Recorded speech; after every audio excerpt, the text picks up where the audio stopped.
부모의 이 축복 기도는 공예배의 축도와 다르다는 것입니다. 축도라는 것도 신학적으로 말하면 그건 말씀의 선포와 같은 거죠. 부모는 하나님의 명예를 위해 인생을 걸고 자녀를 축복하는 것입니다. 손 안에 세상이 있는 것이 아니고 우리 머리 위에 계신 하나님께로부터 복이 온다. 복은 하나님께로부터 위로부터 오는 것이다.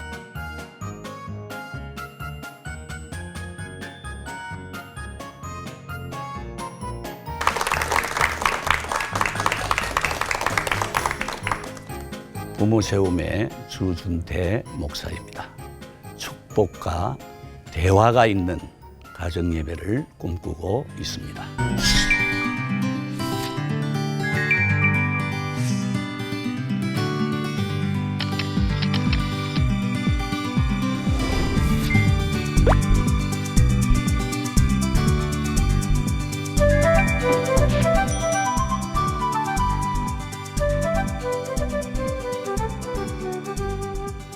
금년 봄에 우리 고신총회 교육원에서 가정예배 어떻게 할 것인가 그런 주제로 세미나가 열렸습니다. 그때 우리 국내 교회에서 진행되고 있는 6개의 프로그램이 소개되었습니다. 그 중에 축복과 대화가 있는 이 가정예배, 속칭 별칭으로 야곱의 식탁이라고 하는 이 주제가 제일 큰 반향을 받았어요. 그 이유를 제가 생각해 보니까 구약의 가정 예배, 그 예배를 성경신학적으로 그리고 역사적으로 깊이 파고들었기 때문이라고 생각합니다. 그러니까 다시 말하면 구약 예배, 구약 교회에서 어떻게 가정 예배를 진행했는가 그것을 본격적으로 좀 추구한 거죠. 2012년 2월 4일 금요일 저녁입니다. 제가 미국 로스앤젤레스에서 40대 정통파 유대인 가정에 제가 소개를 받아서 그 예배를 참관하게 되었어요. 안식일 식탁 예배라고 하는 것은 굉장히 중요한 예배입니다. 구약교회를 대변할 수 있는 그런 예배인데 그곳에서 제가 발견한 것은 뭐냐 하면 이 가정 예배의 아주 이상적인 모습을 보게 된 거예요. 우리가 보통 생각할 때 가정 예배하면 지겹다. 똑같은 일의 반복이다 그렇게 생각하지 않습니까? 그런데 거기 보니까 시작하는 것부터 놀랐습니다. 아니 시작하는 것부터 놀란 게 아니라 그게 제일 놀라웠습니다. 그장 식탁에 자연스럽게 둘러앉았는데 그 어머니, 아버지 그리고 그 초청한 그 친구들, 그래 자녀들은 5명 이상이니까요. 그 아버지가 큰 아이부터 막내까지 하나씩 축복했습니다. 그 다음에 아들도 마찬가지입니다. 똑같이 아들, 딸 할 것 없이 처음부터 마지막까지 다 하고 그 다음에 그와 똑같은 순서로 그 어머니도 그 큰 아이부터 젖먹이까지 그렇게 다 축복을 했습니다. 그 축복문은 간단해요. 그 축복문부터 먼저 제가 읽어드리겠어요. 하나님께서 사랑하는 아들 아무개를 에브라임 같고 머나세 같게 하시기를 원하노라. 이제 우리는 신약교회 우리 백성들이니까 주 예수님의 이름으로 축복하노라. 단지 그 하나였어요. 딸은 어떻게 하느냐? 하나님께서 사랑하는 아무개, 그 딸 아무개, 사라와 리브가 같고 라헬과 레아 같게 하시기를 원하노라. 주 예수님의 이름으로 축복하노라. 그러니까 한 10번씩 하지 않습니까? 전체도 투자하시면. 그래 하는데 그 전체가 너무 자연스럽고 아름다웠어요. 우리가 아니 축복 기도 이렇게 생각하면 뭐 좀 거창한 걸 생각하지 않습니까? 그런 건 전혀 없고 너무나 자연스럽고 마치 예수님이 아이를 안고 안수하는 그런 기분을 느낄 수 있었어요. 그리고 이 아이들에게는 그 기도를 통하여 뭘 생각하겠느냐 내 생각해 보니까 하나님의 말씀, 하나님의 약속을 생각하게 그렇게 해주는 효과가 있어요. 그리고 부모가 할 수 있는 가장 그 권위 있는 행위인 이 안수 축복 기도를 통해서 영적 권위가 나타나기 때문에 부모에게 있어서 굉장히 그 의미 있는 시간이고 또 자녀들에게는 그것이 매주 한 번씩 쌓이니까 그 아이들 입장에서는 젖먹이로부터 뭐 어른이 다 돼서 늙을 때까지 계속 똑같은 그 축복문으로 축복을 받으니까 그 축복문이 그 아이들에게 있어서는 그건 평생의 그것이 아니 지침이 되고 방향이 되는 것입니다. 그것을 구약교회가 하고 있었다. 무슨 의미일까? 그때부터 저는 그것을 좀 추구하기 시작했어요. 연구를 하기 시작했어요. 과연 그것이 성경적인가? 어떤 효과를 가져오는 것인가? 왜 그들은 그렇게 하는가? 그것을 연구했는데 제일 먼저 오늘은 축복문의 의미, 다음 시간에는 그 부연적 의미만 3가지씩만 생각하겠습니다. 복잡하면 안 되니까. 예. 첫째 우리가 요점은 뭐냐 하면 부모의 이 축복 기도는 공예배의 축도와 다르다는 것입니다. 그러니까 우리가 공예배는 고린도전서 13장 13절 그리고 민수기 6장 그건 다 삼위일체 하나님을 이름으로 하는 거 아닙니까? 기본적으로. 그리고 한 사람이 전체 다중을 위하여 축복하는 것이다. 그래서 예배를 끝낸단 말이에요. 그래서 그것을 공예배라 그렇게 하지 않습니까? 목사의 축도가 있는 예배가 공예배거든요. 그런데 이 부모의 자녀 축복 기도는 성삼위일체 하나님이 넣은 게 아닙니다. 그저 하나님이 사랑하는 딸 아무개, 하나님이 사랑하시는 아들 아무개, 에브라임 같고 므낫세 같게 하시기를 원하노라. 주 예수의 이름으로 축복하노라. 딱 그보입니다. 그러니까 이거는 그 아이들이 들을 때는 굉장히 정겹고 또 가정적인 그런 느낌을 주는 것이 아닌가 그렇게 생각할 수 있습니다. 그래서 제가 이제 처음에 알아본 거는 우리 교회 6명의 부목사를 다 성지로 보냈어요. 할 수가 있으면 여러분은 다 이스라엘에 가서 그 선생들을 말하 그러죠. 랍비들을 만나서 대화를 하고 그들에게 도큐멘트, 기록물을 가져오라고 했습니다. 그래서 조사를 해보니까 그 유대인도 파가 많아요. 뭐 보수파, 정통파, 개혁파, 자유파 다 있는데 부모의 자녀 축복 기도문은 똑같아요. 똑같아요.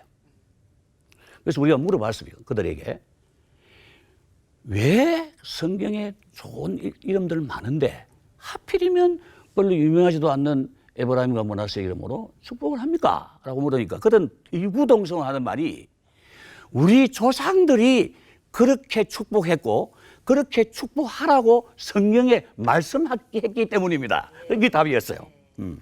그래서 창세기 48장에 이제 보면은 드러납니다.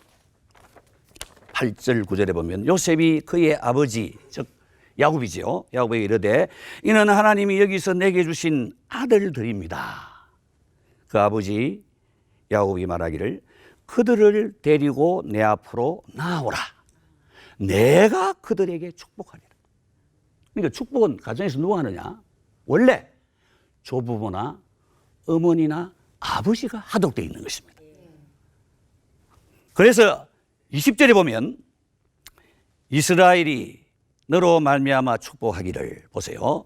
하나님이 네게 에브라임 같고 므낫세 같게 하시리라 하리라 이렇게 있거든요. 영어로 말하면 May God make you like Abraham and 므낫세 그 말이거든요. 그 다섯 단어로 딱 된 것입니다.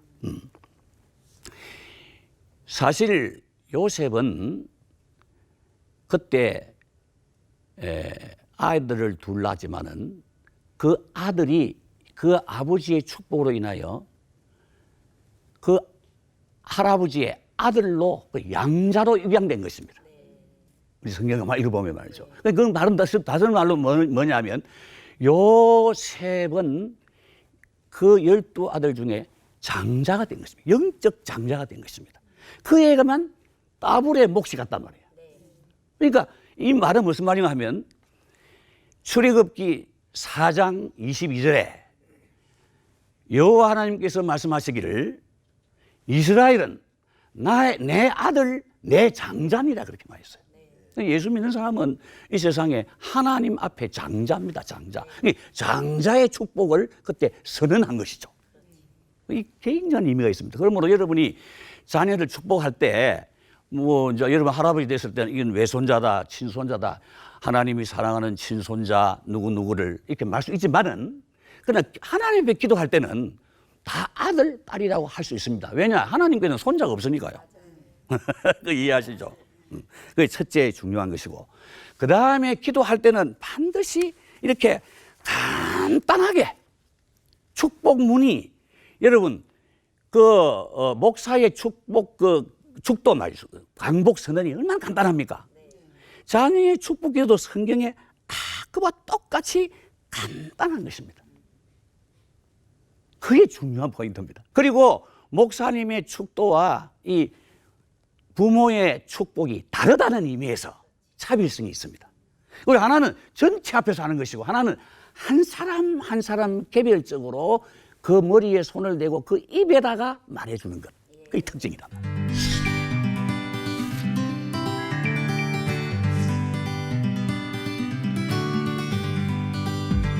그리고 이 기도에 조금 더 이제 성경신학적으로 들어갑니다. 왜 에브라임 같고 므낫세 같게 되기를 원하노라라고 말하느냐? 이 중요하죠. 그것은 뭐냐면 하나님의 제일 큰 축복은 사람이라는 것입니다. 성경에 보세요. 하나님이 그에게 복을 주어 아들을 낳게 하였다. 그렇게 말이죠. 우리 인간이 세상에서 받는 제일 큰 복은 뭐냐면 아들, 딸들인 것입니다. 그걸 긍정적으로 봐야 되는 것입니다. 하나님의 영원하신 목적이 뭐냐? 하나님의 자산이 뭐냐?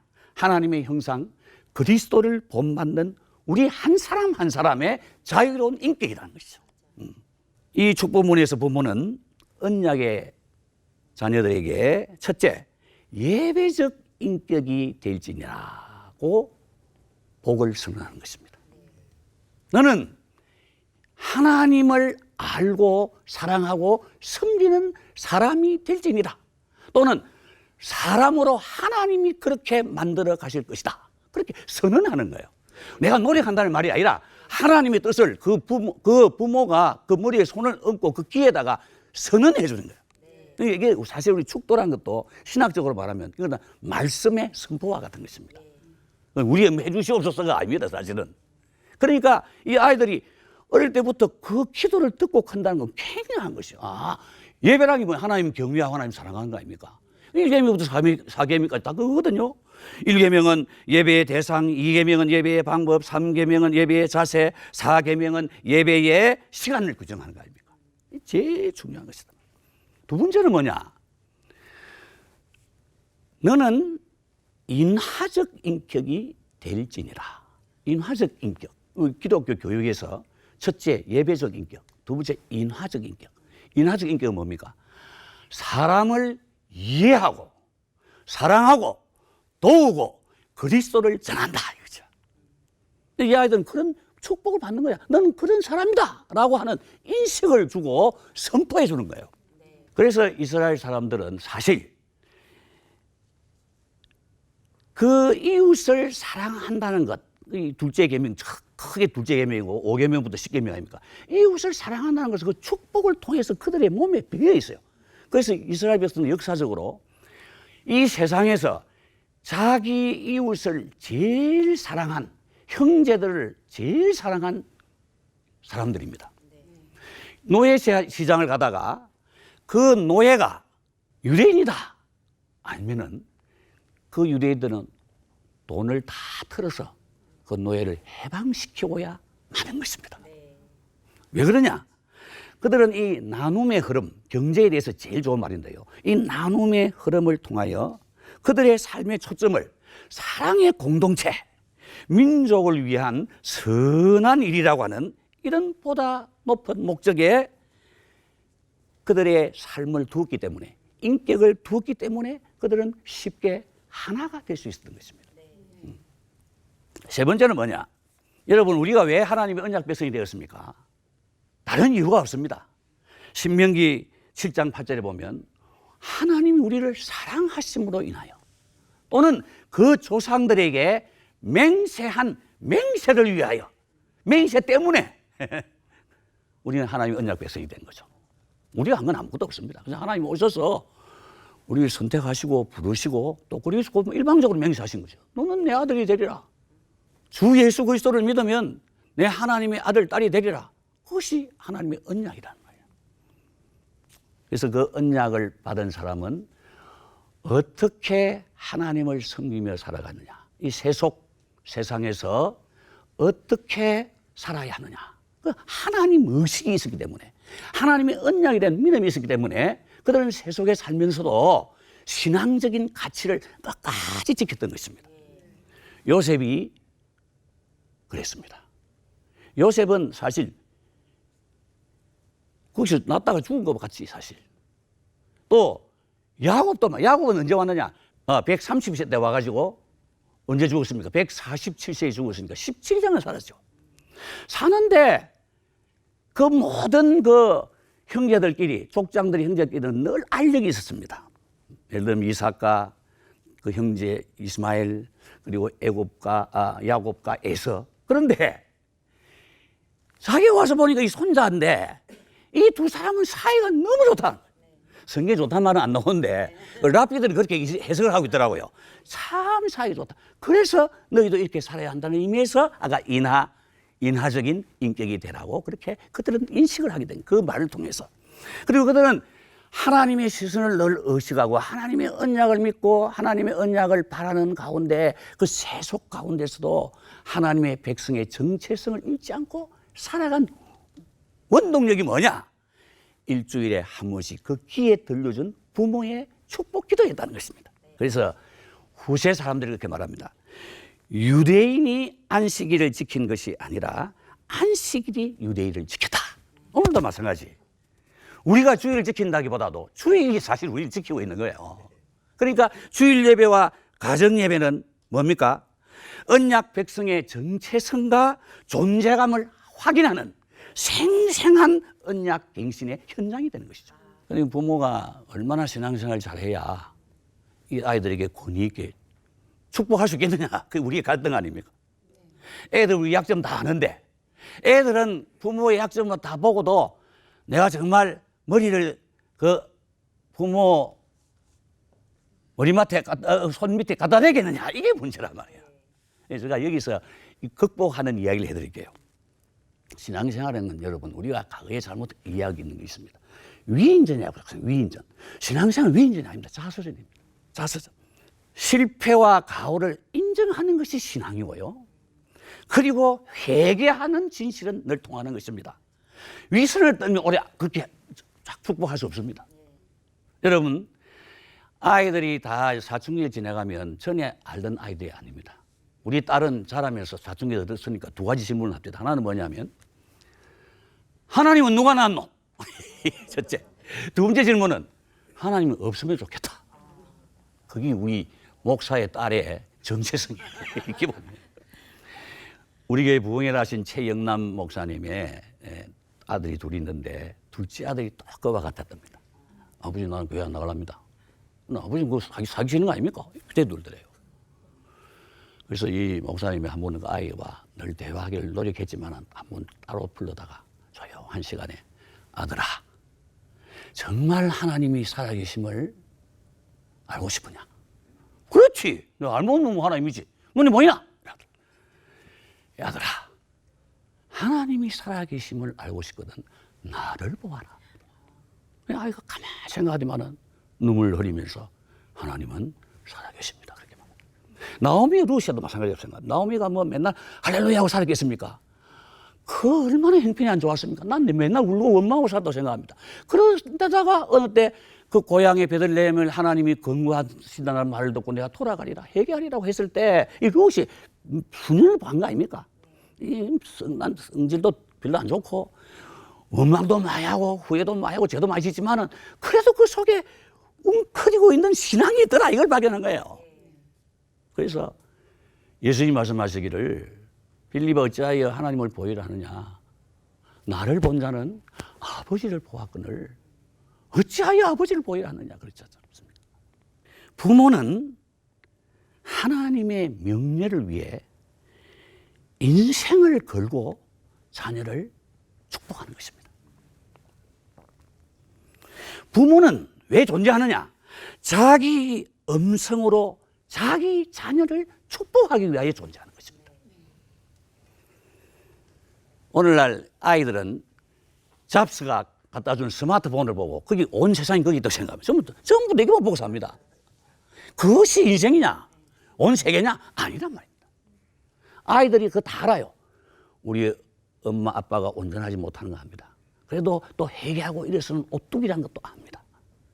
그런데 하나님은 살아계셔서 우리의 인생을 주장하시고 하나님의 언약이 역사를 지배하고 있고 이 하나님의 언약이 나라를 다스리고 있다는 걸 그들이 아는 거예요. 그들은 그렇기 때문에, 그걸 믿기 때문에 그 신통차는 부모지만 손 안에 세상이 있는 것이 아니고 우리 머리 위에 계신 하나님께로부터 복이 온다. 복은 하나님께로부터, 위로부터 오는 것이다. 그 신앙을 가지고 할아버지 내게 축복해 주세요. 오늘도 주의 이름으로 나에게 안수해 주시오 라고 말하는 것입니다. 이것이 축복문의 의미입니다. 다음 시간에는 그 부연적 의미, 그것이 더 중요합니다. 그 시간에 다 참석해야 됩니다. 말씀드리겠습니다. 이제 1강은 마치겠습니다. 이 프로그램은 백석대학교와 함께합니다.